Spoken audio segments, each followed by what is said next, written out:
ভাবুন তো, এক মানুষ যিনি ভবিষ্যৎকে ছুঁয়ে ফেলেছিলেন, তবুও ইতিহাস তাকে প্রায় ভুলে গেছে। তিনি জগদীশচন্দ্র বসু।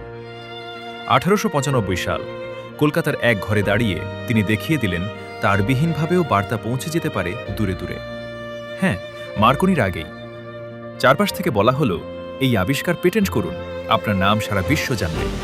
কিন্তু তিনি শুধু হেসে বললেন, প্রকৃতির দান কখনো একজনের হতে পারে না, এটা সবার জন্য।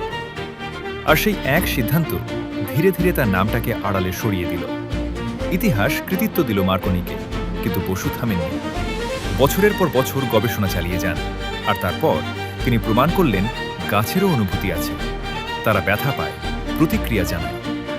এই সত্য দেখানোর জন্য তিনি তৈরি করলেন এক আশ্চর্য যন্ত্র, ক্রেস্কোগ্রাফ। একজন মানুষ যিনি একসাথে রেডিও বিজ্ঞানের পথপ্রদর্শক আর জীববিজ্ঞানের এক নতুন দিগন্তের সূচনা করলেন। তিনি ছিলেন বিশ্বের প্রথম বায়োফিজিসিস্ট। তবুও বাংলার এই অসাধারণ প্রতিভা আজও অনেকের কাছে অজানা। যে মানুষ ভবিষ্যৎকে এত কাছে থেকে দেখেছিলেন, তাকে ইতিহাস ভুলে গেল কেন? আরও জানতে সাবস্ক্রাইব করুন ইনোভেটিভ থটসকে।